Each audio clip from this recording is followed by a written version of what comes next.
Hello बच्चों, welcome back to my channel. तो बच्चों, आज की क्लास में हम करेंगे मैक्रो इकोनॉमिक्स। मैक्रो इकोनॉमिक्स का चैप्टर होगा बच्चों आज का बैंकिंग। तो आज हम समझेंगे बैंकिंग की ट्रांजैक्शन, कॉमर्शियल बैंक क्या होते हैं, इनके क्या फंक्शंस होते हैं, और देश का सेंट्रल बैंक क्या होता है और इसके क्या क्या फंक्शन होते हैं। ठीक है बच्चों, चलिए बच्चों स्टार्ट करते हैं। फर्स्ट यहाँ पे लिखा है बच्चों मैंने, कॉमर्शियल बैंक क्या होते हैं। सिंपल सा तरीका, कॉमर्शियल बैंक का मतलब क्या हुआ? Commercial bank is an institution which performs function. अब देखो बच्चों, कॉमर्शियल बैंक का सिंपल मतलब किस कॉन्टेक्स्ट में है? फंक्शन के कॉन्टेक्स्ट में। जो कोई भी संस्था क्या कर सकती है बेटे? Accepting deposit, granting loans and making investment with the aim of earning profit. यानी कॉमर्शियल बैंक वो इंस्टीट्यूशन होता है जो एक्सेप्ट करता है डिपॉजिट, लोन देता है, इन्वेस्टमेंट फंक्शन परफॉर्म करता है। किसके लिए बच्चों? With the aim of earning profit, यानी प्रॉफिट अर्न करने के लिए जो वो काम करता है उसे बोलते हैं कॉमर्शियल बैंक। जैसे state bank of India, Punjab national bank. तो ये क्या है बच्चों आपके? ये है आपके commercial bank. HDFC bank, ICICI bank, तो इन्हें बोलते हैं आप कॉमर्शियल बैंक। जब आप बात करेंगे इनके फंक्शंस की, तो इनके बेसिकली टू फंक्शंस होते हैं। First is primary function, second is secondary function. तो पहले हम समझते हैं बच्चों प्राइमरी फंक्शंस क्या होते हैं। प्राइमरी फंक्शन ऑलरेडी आपने इसकी डेफिनेशन में पढ़ ली है। अगर मैं आपसे सिंपल बोलूं, कोई भी संस्था जो डिपॉजिट आपके बिहाफ पे एक्सेप्ट करती है, लोन प्रोवाइड करती है, आपके लिए इन्वेस्टमेंट कराती है। अभी जैसे पेटीएम का एग्जांपल, तो अभी आपने सुना होगा जो पेटीएम है इसका क्या कैंसिल हो गया बेटा? बैंकिंग लाइसेंस कैंसिल हो गया। इसका मतलब अब ये एक्सेप्ट डिपॉजिट नहीं कर पाएगी। प्राइमरी फंक्शन क्या होते हैं बच्चों? ये आपने ऑलरेडी पढ़ लिए। First is accepting deposit, second is advancing loan. आपके बिहाफ पे आपके जो डिपॉजिट है वो एक्सेप्ट करना, सेकंड आपको लोन देना। पहले आपको समझाता हूं बच्चों में एक्सेप्टिंग डिपॉजिट। तीन तरीके से ये आपके डिपॉजिट एक्सेप्ट करती है। आपने सुना होगा बच्चों एक saving bank account. Saving bank का मतलब क्या हो गया? जब कोई इंडिविजुअल अपना अकाउंट खुलाता है उसे बोलते हैं सेविंग अकाउंट। जब कोई ऑर्गेनाइजेशन, बिजनेस अपना अकाउंट ओपन कराता है बैंक में जाके, उसको बोलते हैं करंट अकाउंट। और जब आपके पास स्पेयर फंड होता है, ज्यादा फंड होता है, आप उसको एक डिपॉजिट में कन्वर्ट करते हैं, फिक्स डिपॉजिट, तो उसको बोलते हैं बच्चों फिक्स डिपॉजिट या FDR। पढ़ेंगे बच्चों current accounts, repayable by the bank on demand. जैसे ही डिमांड करा, ये किस कॉन्टेक्स्ट में होता है बच्चों? ये होता है बिजनेस के कॉन्टेक्स्ट में। सेकंड, फिक्स डिपॉजिट की बात करी मैंने, the amount deposited with in the bank for a fix period of time. जब हम बात करेंगे सेविंग की, combined feature of current and fix deposit. यानी बहुत सिंपल तरीका, एक्सेप्टिंग डिपॉजिट, चाहे आप सेविंग बैंक के थ्रू करा लीजिए, चाहे आप करंट डिपॉजिट ले लीजिए, चाहे आप फिक्स डिपॉजिट ले लीजिए। अब मैंने इनको अलग से स्पेसिफाई करा है बच्चों ऐसे। Basis cheque facilities, current deposit में आपको चेक की फैसिलिटी मिलती है, फिक्स डिपॉजिट में नहीं मिलती, और यहां पे भी आपको फैसिलिटी मिलती है सेविंग में। समझ में आ गया बेटा? चार समझ आ रहा है? सेकंड देखो, इंटरेस्ट की पेमेंट। करंट अकाउंट में बैंक इंटरेस्ट पे नहीं करता, डू नॉट कैरी इंटरेस्ट, यहां पे कोई इंटरेस्ट नहीं मिलेगा। इन दोनों केसेस में इंटरेस्ट मिलेगा, लेकिन फिक्स डिपॉजिट का इंटरेस्ट सेविंग डिपॉजिट के इंटरेस्ट से ज्यादा होता है। Okay, the third one is number of transaction. Current account, क्योंकि मैंने अभी आपको बताया बिजनेस के लिए ओपन होता है, तो इसमें any number of transaction for deposit और विड्रॉल आप कर सकते हैं। फिक्स डिपॉजिट में केवल 2 बार आप ट्रांजैक्शन कर सकते हैं। फर्स्ट, जब आपने ये अकाउंट ओपन कराया इन द बिगिनिंग, और सेकंड जब आप पैसा विड्रॉ कर रहे हैं। सेविंग डिपॉजिट में भी कुछ रिस्ट्रिक्शंस आपको दिखाई देंगी बेटे। जैसे आप मैक्सिमम अमाउंट कितना विड्रॉ कर सकते हैं, मैक्सिमम अकाउंट में डिपॉजिट कितना कर सकते हैं। आई होप ये समझ में आ गया होगा बच्चों, ठीक है जी। करंट डिपॉजिट, फिक्स्ड डिपॉजिट और सेविंग डिपॉजिट, ये पढ़ाया मैंने आपको एक्सेप्टिंग ऑफ डिपॉजिट के केस में।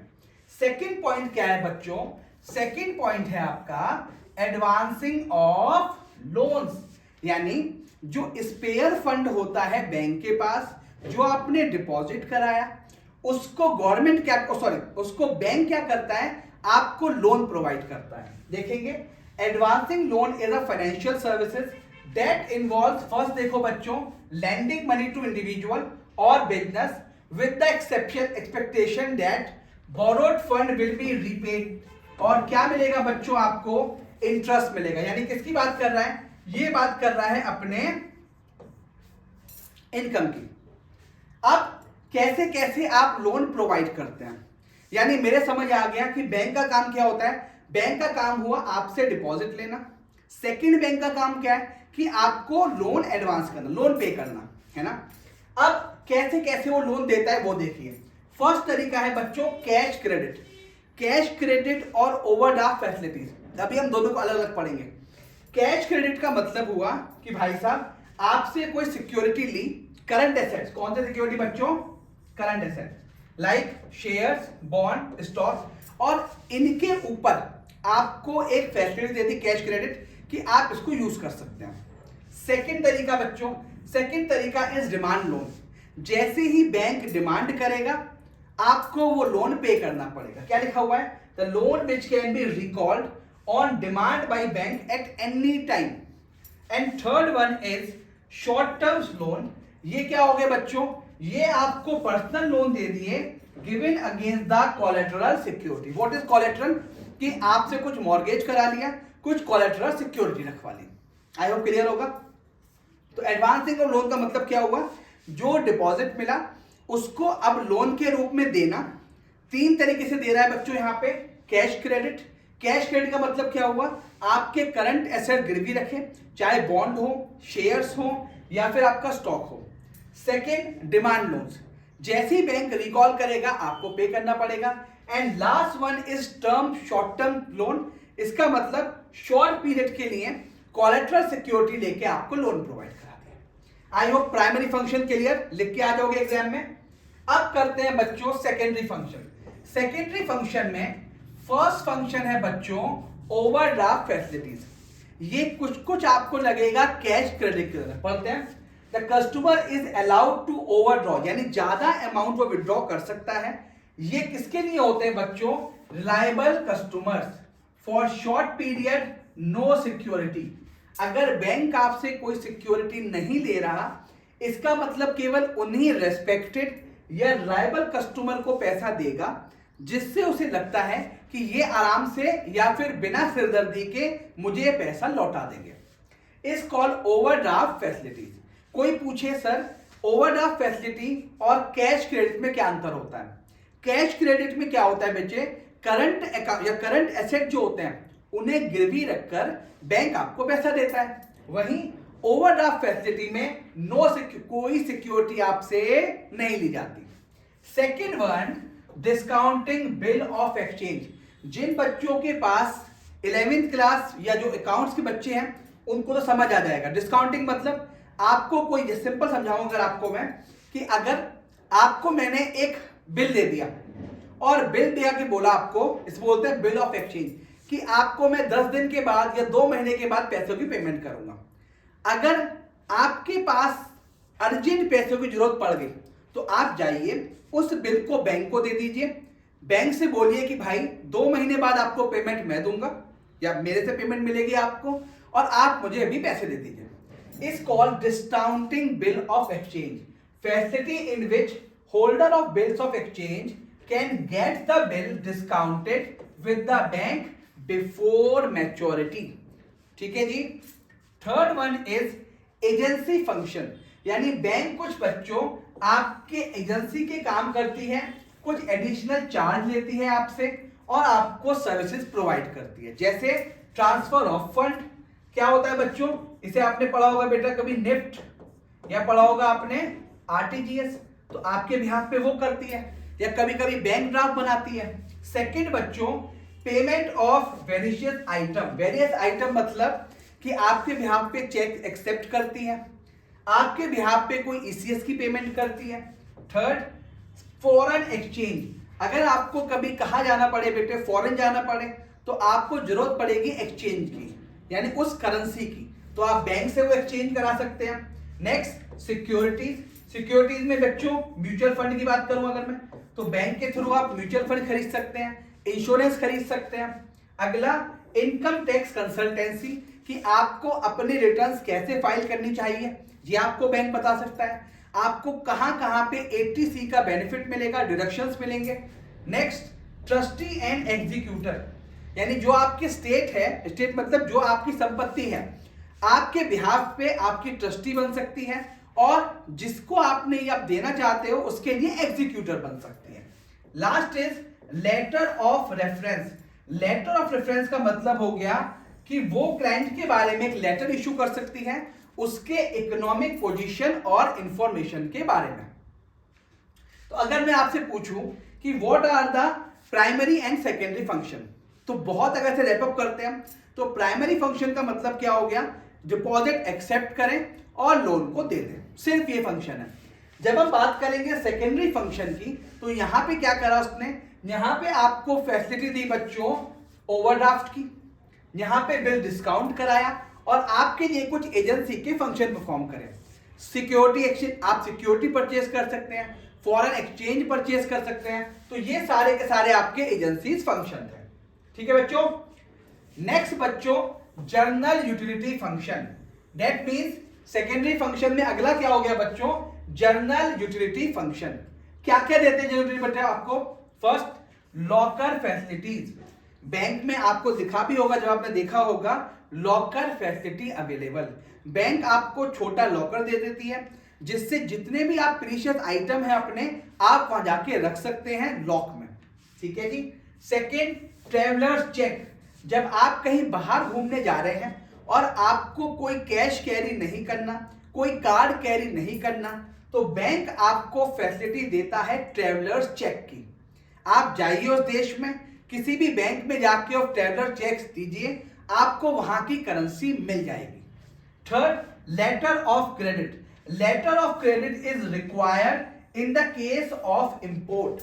जब आप इंपोर्ट करते हैं, तो जिस जहां से, जैसे मुझे इंपोर्ट करना है बच्चों ब्रिटेन से, इंग्लैंड से इंपोर्ट करना है, अब क्या जो इंग्लैंड वाला बंदा है, क्या मुझे जानता है, क्या मुझे आके यहाँ पे मुझसे पैसे ले सकता है, बड़ा मुश्किल होता है। तो इसीलिए यहाँ पे आपको एक लेटर ऑफ क्रेडिट देना पड़ता है अपने बैंक से, कि आप यहाँ पे माल इनको भेज दीजिए, पेमेंट आप इनके बिहाफ पे हम करेंगे। तो पहले बैंक क्या करता है, आपके अकाउंट से वो पैसा डिडक्ट कर लेता है, इसको letter of credit. Fourth one is underwriting securities. कुछ सिक्योरिटीज को अंडरराइट कर लेता है कि भाई हम आपके बिहाफ पे बेचेंगे। And last fifth, collection of statistics. ये तो सिंपल सी बात है बेटे, क्या क्या कलेक्शन करते हैं, ये कौन करता है बच्चों, bank. These are the general utility function. तो आई होप प्राइमरी और सेकेंडरी फंक्शन लिख के आ जाएंगे अच्छे से आप। नेक्स्ट टॉपिक पे चलते हैं बच्चों फटाफट, that is called money creation और क्रेडिट क्रिएशन। अब ध्यान से सुनना बेटा, ये है आपके लिए बच्चों इंपॉर्टेंट टॉपिक, यहां से आपका एग्जाम में से कुछ आ सकता है। Through the process of money creation, commercial bank are able to create credit which is in far excess of initial और primary deposit. This process can be, अब देखो ध्यान सुनो, सिंपल मान के चलो, एक सिंपल एग्जांपल देता हूं। आपके पास बच्चों 1000 रुपए थे, ठीक है, आपने क्या करा बच्चों, 1000 रुपए बैंक में डिपॉजिट कर दिए, है ना। बैंक को क्या करना पड़ता है बेटा, अभी आप आगे पढ़ेंगे, CRR, cash reserve ratio maintain करना पड़ता है ना, और बाकी के पैसे को लोन दे देती है।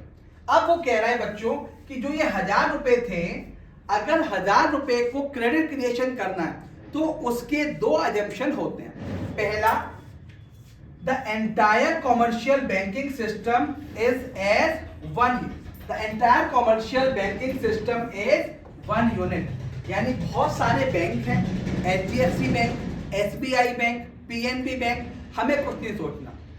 इस कॉन्सेप्ट को पूरा करने के लिए सारे बैंक एक हैं, first. Second, all receipts and payment in the economy are routed through the bank. All payments are made through cheques and all receipts are deposited into a bank account. Simple सा तरीका। अगर आप money creation की बात करें, देखो ध्यान सुनो, मेरे पास 100 रुपए थे, बैंक को कुछ पैसा अपने पास रखना पड़ता है ना, बाकी पैसे को लोन दे दिया। अब जिसको मैंने 800 रुपए दिए उसने भी कहां पे लिए, बैंक में, फिर 20% बैंक ने रखा। तो इस तरीके से चेंज चलेगी, अभी आपको समझाऊंगा बच्चों में। नेक्स्ट देखते हैं बच्चों, the deposit held by the banks are use for giving loan. क्यों होता है बेटा? जनरली जो पैसा आप, जैसे मैंने बैंक में 1000 रुपए जमा करे, मेरे जैसे 100 लोगों ने और बैंक में 1000 रुपए जमा करे, क्या हम एक साथ बैंक से पैसे मांगने जा रहे हैं? नहीं जाएंगे। क्या एक साथ पैसा निकालेंगे? नहीं निकालेंगे। तो बैंक के पास जो पैसा इकट्ठा हो गया, बैंक उसको यूज करती है लोन देने के लिए, कि भाई साहब हमारे पास पैसा इकट्ठा हो गया, जिन लोगों ने दिया है वो सारे एक साथ नहीं आएंगे, तो हम इसको लोन के रूप में यूज कर सकते हैं। तो यही था बच्चों, it is legally compulsory for the bank to keep a minimum amount, अभी बताऊंगा बच्चों में। The fraction is called LRR, या फिर बोलते हैं इसको reserve deposit ratio, which is fixed by the central government. यानी LRR के बाद 100 रुपए की अगर बात करूं तो 20 रुपए बैंक को रखने हैं, 80 रुपए का लोन किसको दे देगी बेटे? अदर पार्टी को दे देगी। पहले में आपने पढ़ा कि जो ये अमाउंट थी, यहां देखते हैं बेटे, एक और अच्छा सा बताता हूं आपको, देखो ध्यान सुनो बेटे। हाँ जी, तो कस्टमर ए था बेटे, ये था ए कस्टमर, इसने 1000 रुपीज जमा करे बच्चों बैंक में, ठीक है। बैंक ने क्या करा बच्चों, 20% LRR ये काटा 200 रुपए, ठीक है बेटे। अब जो 800 रुपए थे उसने फर्दर क्या दे दिए बेटे? फर्दर लोन दे दिए 800 रुपए। अभी आपने क्या पकड़ा, सारा का सारा पैसा आप यूज कहां करेंगे? यूज करेंगे सारा का सारा पैसा एज फर्स्ट बैंक की तरह। 800 रुपए फिर बैंक में आ गए, बैंक ने 20% डिडक्ट करा, कितना हुआ बेटा? 160, और कितना दे दिया बेटा यहां पे? 640। आयोग क्लियर होगा। 640 को फिर बैंक में आ गए, 20% कितना हुआ बच्चों? 128, और यहां से माइनस करके कितना होता है बेटा? 512, यहां पे पहुंच गया। ऐसे करते करते ये अमाउंट हो जाएगी 5000, बैंक का डिपॉजिट रह जाएगा 1000, क्योंकि ये 20% है, और पैसा कितना दे दिया बेटा? अब आप देखिए, मेरे पास केवल 1000 रुपए ही था, बैंक में मैंने जब डिपॉजिट करा तो बैंक ने क्या करा? 5000 कर दिया और 4000 का लोन भी दे दिया। इसका मतलब इसे बोलते हैं मनी क्रिएशन। 1000 रुपए की चीज 5000 की हो गई, क्रेडिट क्रिएशन। तो यही मैंने बच्चों आपको पढ़ाया था बच्चों, देखते हैं, देखिए, द ऑल LRR और फिक्स्ड डिपॉजिट ये रखने के बाद आपको पे करे जाएंगे। यहां पे देखेंगे why only fraction deposit are kept as a, जो मैंने बताया था वही है, the bank keep a fraction of deposit as cash reserve because by he experience knows 2 things. कौन कौन सी चीज बेटा? फर्स्ट, कि सारे के सारे डिपॉजिटर एक साथ अप्रोच नहीं करेंगे बैंक को पैसा निकालने के लिए, एंटायर अमाउंट के लिए, और second, there is a constant flow of new deposit into a banks. यानी बैंक कहना चाह रहा है कि भाई साहब जितने पैसे डिपॉजिट हुए हैं सारे डिपॉजिटर एक साथ पैसा मांगने आएंगे ही नहीं, पहला, और दूसरा, अगर पैसा मांगने आ भी जाते हैं तो हमारे पास लगातार न्यू डिपॉजिट्स आ रहे हैं, हम इनमें से उनको पेमेंट कर सकते हैं। तो आई होप ये कॉन्सेप्ट क्लियर हुआ होगा। क्रेडिट क्रिएशन सिंपल तरीका आपने दिमाग में बैठाइए आप। क्रेडिट क्रिएशन का मतलब है मल्टीप्लायर, कि जब आपकी चीज 1000 रुपए की बैंक ने कुछ फ्रैक्शन रखने के बाद बाकी को लोन दे दिया, वो पैसा भी लोन का कहां गया? बैंक ने। बैंक में जब आया, बैंक ने अपना रिजर्व रखा और उसको लोन में दे दिया। ठीक है बच्चों, नेक्स्ट क्या हुआ बेटा? Money, credit and deposit multiplier. दिमाग लगाओ मत बेटे, क्या करना है बेटा? 1/LRR। सर ये कैसे होगा? अभी करके दिखाता हूं बेटा। हमने जो लास्ट क्वेश्चन किया था बच्चों, यहां पे देखो बेटे, यहां पे कितनी अमाउंट थी बच्चों आपकी? 1/LRR कितना होता है बच्चों 20%। हमारे वाले केस में 1/20 इंटू 100 तो कितना हो सकता है बच्चों 5 टाइम्स। यहां मैंने भी आपको बताया 1000 का कितना हो गया 5000। 5 टाइम तक आप इसे इंक्रीज कर सकते हैं जितना आपका हो LRR। जैसे ऐसे भी कर सकते हो 1/0.2 इसको आप ऐसे लिख सकते हैं इज इक्वल टू। क्लियर है बच्चों। चलो देखते हैं। Money multiply the number by which total deposit can increase due to given change in the deposit. It is an inversely related to large legal reserve ratio. ये मैंने आपको बच्चों समझा दिया। आई होप ये क्लियर होगा आपका। कोई डाउट। अभी तक हमने 3 क्वेश्चन पढ़े। पहला कमर्शियल बैंक क्या होते हैं। सेकंड क्वेश्चन हमने क्या पढ़ा बेटा कमर्शियल बैंक के फंक्शन प्राइमरी और सेकेंडरी। फिर हमने पढ़ा बच्चों मल्टीप्लायर या कैश क्रेडिट क्रिएशन। ठीक है जी। नेक्स्ट पॉइंट है बच्चों सेंट्रल बैंक। आपका बच्चों सेंट्रल बैंक क्या होता है इसको मैंने बहुत शॉर्ट में लिखने की कोशिश करी है बेटे। यहां पे वर्ड देखिए लिखा है मैंने कॉड दिख रहा है बच्चों। जब भी कोई बोले आपसे सेंट्रल बैंक उसे बताओ कॉड। कॉड का मतलब क्या होता है कंट्रोल। सी का मतलब कंट्रोल, ओ का मतलब ऑपरेट, आर का मतलब रेगुलेट्स और डी का मतलब डायरेक्ट्स। यानी एपेक्स कोर्ट या एपेक्स बॉडी होती है बैंक की इज द एपेक्स बॉडी किसकी बच्चों बैंक की that controls, operates, regulates, directs the entire banking and the monetary structure of the country. RBI was established in April 1, 1935 और कौन सा एक्ट हुआ बेटा आपका 1934 में इसका बिल पास हुआ। सर ये क्या बता रहे हो बेटा सिंपल बता रहा हूं। सेंट्रल बैंक का मतलब कॉर्ड। सर ये कंट्रोल करता है, ऑपरेट करता है, रेगुलेट करता है, डायरेक्ट करता है किसको सारी की सारी बैंकिंग फंक्शंस को, सारे के सारे बैंकिंग स्ट्रक्चर को। यानी अगर मैं बोलूं जितने भी अभी आपने कॉमर्शियल बैंक पढ़े चाहे वो SBI है PNB है कोई भी बैंक हो किससे रेगुलेट होते हैं किससे डायरेक्ट होते हैं वो है आपका सेंट्रल बैंक। क्लियर है। अगला पढ़ते हैं बच्चों सेंट्रल बैंक के बच्चों फंक्शन क्या होते हैं। फर्स्ट फंक्शन देखो बेटे करेंसी अथॉरिटी और bank issue. Bank of issue मतलब सारे के सारे नोट्स। पहले ये पढ़ते हैं बच्चों फर्स्ट पॉइंट। चल देखिए बेटे करेंसी और अथॉरिटी ऑफ इशू सारे के सारे नोट्स कौन इशू करता है बेटे इशू करता है सेंट्रल बैंक। हमारे देश में बच्चों क्या है वो रिजर्व बैंक ऑफ इंडिया। केवल 1 रुपए के नोट को छोड़कर वो 1 रुपए का नोट इशू करती है ministry of finance. Central Bank are sole authority for issue of currency in a country. In India, Reserve Bank of India has sole authority of issuing paper currency note, except 1 rupee note and the coins which are issued by the Ministry of Finance. Clear है। पहला bank issue क्या करता है बेटा currency notes. Second क्या था बच्चों second था इसमें बैंकर टू द गवर्नमेंट। यानी जो सेंट्रल बैंक होता है वो एक तरीके से गवर्नमेंट का बैंकर भी होता है। गवर्नमेंट कौन सी बैंक बच्चों अगर हम बात करते हैं सेंट्रल गवर्नमेंट की तो सेंट्रल गवर्नमेंट और सेंट्रल बैंक कौन हो गया RBI। तो इन दोनों में क्या होता है बच्चों एक तरीके से करंट अकाउंट मेंटेन करते हैं। अब आप सोचिए जब गवर्नमेंट को पैसे की जरूरत पड़ती होगी तो वो पैसा कहां से लेती है रिजर्व बैंक ऑफ इंडिया से। वहीं अगर कुछ पैसा वापस लेती है तो आपको एक अकाउंट के थ्रू वो ऑपरेट करती है।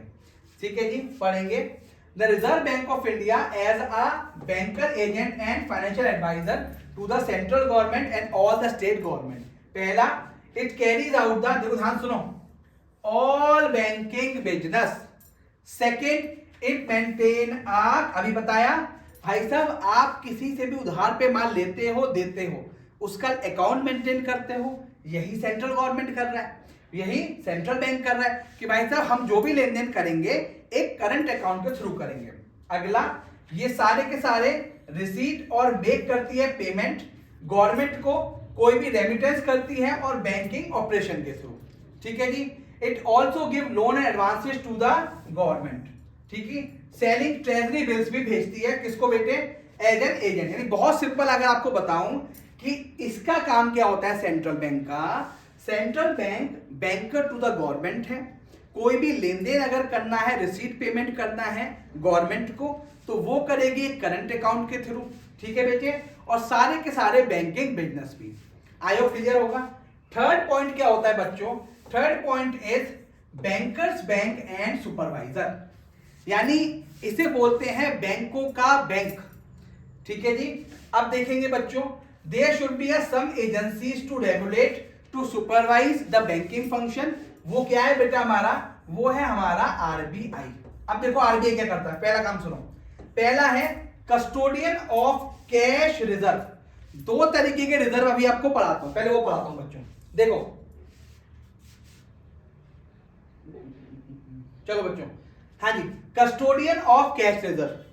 Commercial bank are required to keep a certain proportion of their deposit known as cash reserve ratio और CRR with the central bank.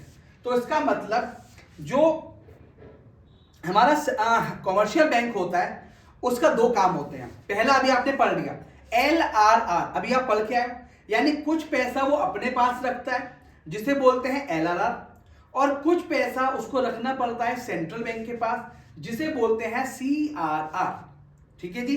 तो कस्टोडियन ऑफ कैश रिजर्व, जो भी पैसा वो स्पेयर पैसा था जो रिक्वायर्ड है वो किसके पास रखेंगे बेटे? सेंट्रल गवर्नमेंट के पास।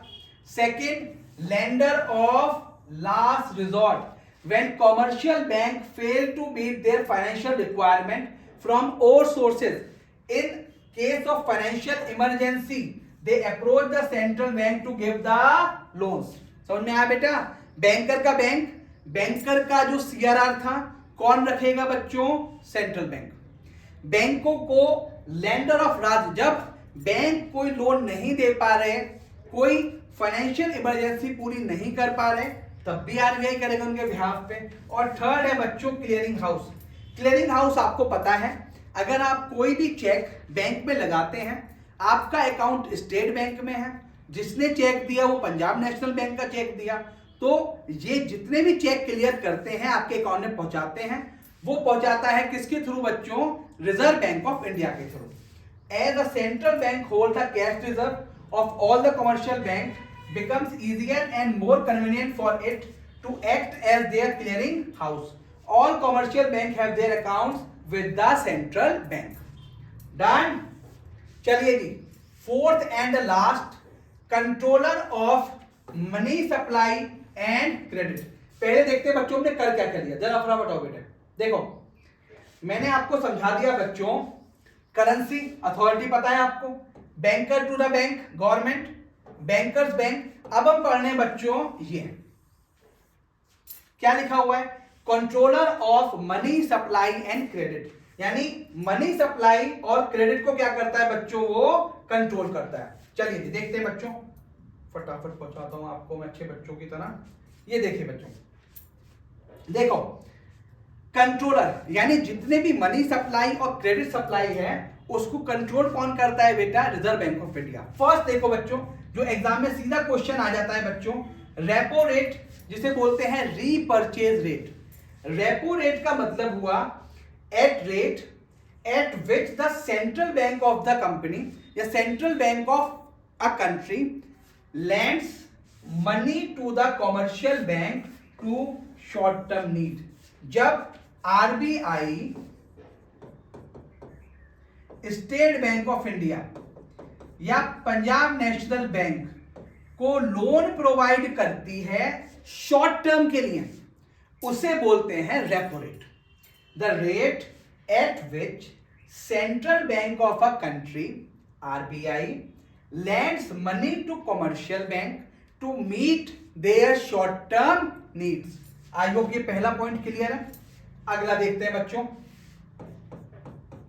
सेकंड, बैंक रेट या डिस्काउंट रेट, सब कुछ सेम टू सेम रहेगा। पैसा आरबीआई देगी, किसको देगी? स्टेट बैंक को देगी, किसी भी बैंक को देगी। वहां लिखा था शॉर्ट टर्म, यहां लिख देंगे बस आप लॉन्ग टर्म। ज्यादा कंफ्यूजन है मत पड़ना, बैंक रेट या डिस्काउंट रेट होता है लॉन्ग टर्म के लिए। Third one is reverse repo rate. Repo rate में क्या हो रहा था बच्चों, पैसा कौन दे रहा था, सेंट्रल बैंक दे रहा था पैसे को कमर्शियल बैंक को।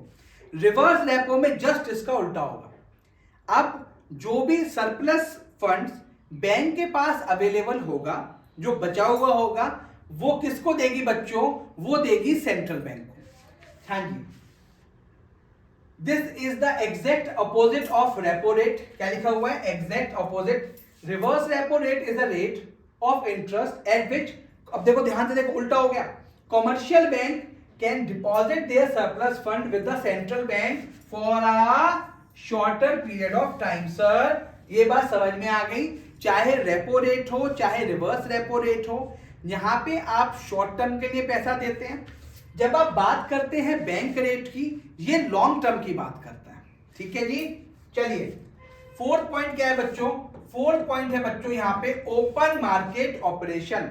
ओपन मार्केट ऑपरेशन में क्या हो गया कि open market operation refers to buying and selling of government securities by central bank to the public. कई बार जैसे कौन कौन से बॉन्ड होते हैं, गवर्नमेंट बॉन्ड्स आते हैं, ट्रेजरी बॉन्ड्स आते हैं, या जैसे अभी आती है सॉवरेन गोल्ड बॉन्ड्स। तो ये सारे कौन बेचता है, ये सारे बेचता है, बाइंग सेलिंग करता है reserve bank of India government के बिहाफ पर। The sale of securities by central bank reduces reserve of the commercial bank. It is adversely affect the banker's ability to create and therefore decreases the money। देखो ध्यान सुनना, अगर cell of security कर रहे हो तो क्या होगा बेटा, मनी की सप्लाई इकोनॉमी में कम होगी। भाई आप सेल कर रहे हो, पैसा मंगा रहे हो, सेल करो तो क्या होगा बेटा, पैसा खींच रहे हो तो क्या होगा, डिक्रीज होगी मनी सप्लाई। जब आप परचेज कर रहे हो सिक्योरिटीज का तो क्या होगा बेटा, bank ability to give the credit. ठीक है, परचेज करेंगे तो और पैसा कहां पे आएगा बेटा, परचेज करने के बाद और पैसा मार्केट में आएगा। तो फोर्थ है open market operation. And open market operation के बाद ये है बच्चों लीगल रिजर्व रिक्वायरमेंट। दो तरीके के होते हैं, ऑलरेडी आपने डिस्कस कर लिया। First is called CRR, second is called SLR, जिसे आपने बोला स्टेचुटरी लिक्विडिटी रेशियो। सीआरआर में क्या होगा बेटा, कुछ पैसा किसके पास रखना पड़ेगा, सीआरआर बताया था ना अभी, सीआरआर में किसके पास रखना पड़ेगा, कैश रिजर्व रेशियो। कुछ पैसा रखना पड़ेगा विद द सेंट्रल गवर्नमेंट और कुछ पैसा बैंक को पास रखना पड़ेगा अपने। जब अपने पास रखना होता है तो उसको बोलते हैं एसएलआर, ये है सेल्फ। और जब आप बात करोगे सीआरआर, ये किसकी बात करेगा, सीजी। कई बार कंफ्यूज हो जाओगे आप, सी से सी मिला लो। सी से क्या होता है, कैश रिजर्व रेशियो, सी से क्या होगा बेटा, सेंट्रल गवर्नमेंट। पैसा जो सेंट्रल गवर्नमेंट के पास है सीआरआर, और जो हमारे पास है एस से एस मिला लो, क्या हुआ, हमारे पास जो है वो एसएलआर। ठीक है जी, चलिए जी नेक्स्ट फंक्शन क्या है बेटा आपका, नेक्स्ट है आपके मार्जिन रिक्वायरमेंट। बैंक, अब देखो ध्यान से समझो, एक प्रॉपर्टी की बात करता हूं। कोई प्रॉपर्टी ऐसे 1 करोड़ की है, सिंपल मैं एग्जांपल देता हूं आपको। कोई प्रॉपर्टी बच्चों 1 करोड़ रुपए की है, ठीक है। अब जो ये 1 करोड़ रुपए की प्रॉपर्टी थी, क्या आप सारा पैसा बैंक से लोन ले लेंगे, सर जी हमने तो पूरा दे दो। घर कितने का, 1 करोड़ का, सारा पैसा, ऐसे नहीं करता।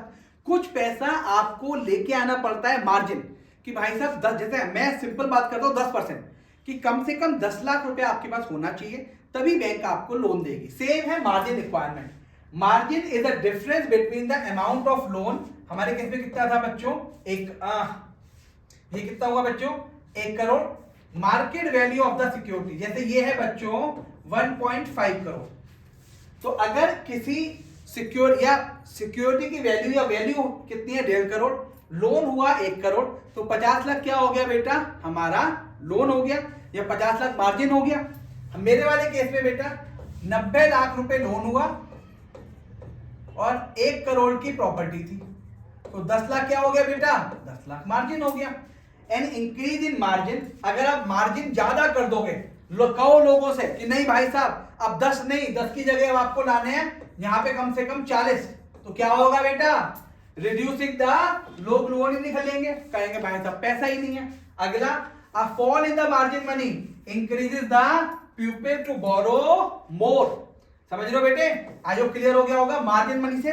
तो मार्जिन रिक्वायरमेंट मतलब क्या हो गया, जब सेंट्रल गवर्नमेंट मार्जिन रिक्वायरमेंट को कम कर देती है तो वो चाह रही है लोग ज्यादा लोन लें।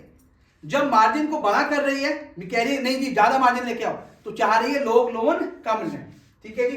अब एक छोटा सा चार्ट बेटा जो आपने पढ़ा है क्रेडिट कंट्रोल, अगर मैं सिंपल आपको रैपअप करूं बच्चों, इस चैप्टर की बात करें हम, देखो बच्चों फटाफट देखना एक बार, देखो फिर से कहां गया बच्चों, ये रहा बच्चों। देखो पहला फंक्शन क्या होता है, ध्यान सुनो, फंक्शन क्या होता है सेंट्रल बैंक का, सर नोट इशू करती है। सेकेंड गवर्नमेंट की बैंकर होती है, सर बैंकर्स की बैंक होती है। और मनी सप्लाई कंट्रोल करती है। आपने क्या क्या पढ़ा, रेपो रेट पढ़ लिया, बैंक रेट पढ़ लिया, reverse repo, open market, legal requirement और मार्जिन रिक्वायरमेंट। अब क्या करते हैं बेटे, यहां पे आओ फटाफट। क्रेडिट कंट्रोल में जो आपने पढ़े ये repo rate, banker rate, reverse repo rate, legal requirement और ओपन मार्केट रिक्वायरमेंट, ये होते हैं बच्चों क्वालिटेटिव मेथड। यानी ये क्वालिटी से बैंक सबको कंट्रोल करती है क्रेडिट को। और जो ये तीन मैं भी आपको पढ़ा रहा हूं, तीनों भी पढ़ाता हूं बच्चों, ये होते हैं क्वांटिटेटिव। पहला मार्जिन, बैंक कुछ कर नहीं रही, ना बैंक कुछ लोन दे रही ना लोन ले रही, लेकिन आपसे कह रही है कि जब बैंक को लगता है कि आपको लोन नहीं लेना, नहीं देगी लोन आपको, तो कह रही है मार्जिन बढ़ा दो। सेकंड क्या है, मॉरल सुएशन, ये क्या होता है, धमकाना। बैंक क्या करती है, टाइट रखती है सेंट्रल बैंक, किसको टाइट रखती है बेटे, कमर्शियल बैंक को, कि भाई साहब आपको सिलेक्टिव पर्सन, जैसे ही पढ़ेंगे मॉरल सुएशन, धमकाना कि भाई साहब आपको गलत काम नहीं करना, अच्छा काम करना है, रिपोर्टिंग, ये सब क्या करती है, मॉरल सुएशन।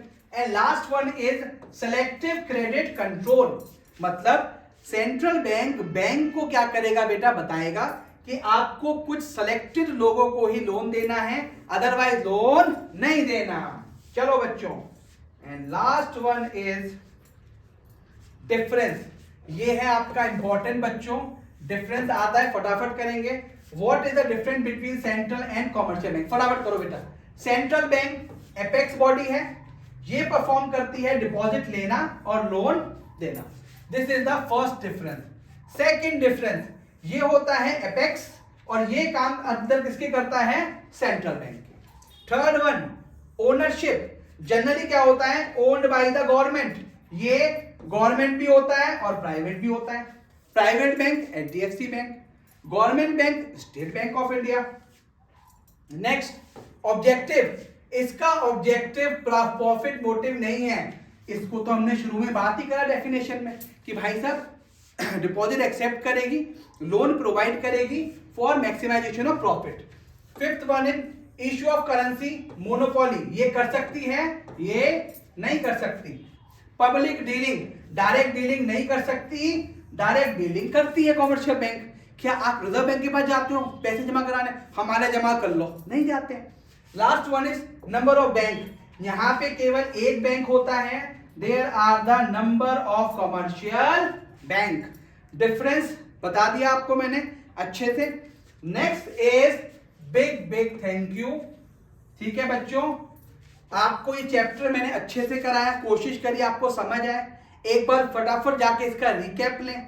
अगले बार मैं आपको कराने वाला हूं बेटा फॉरेन एक्सचेंज का रेट, ये और बैलेंस ऑफ पेमेंट। जब तक के लिए बच्चों tata bye bye, thank you.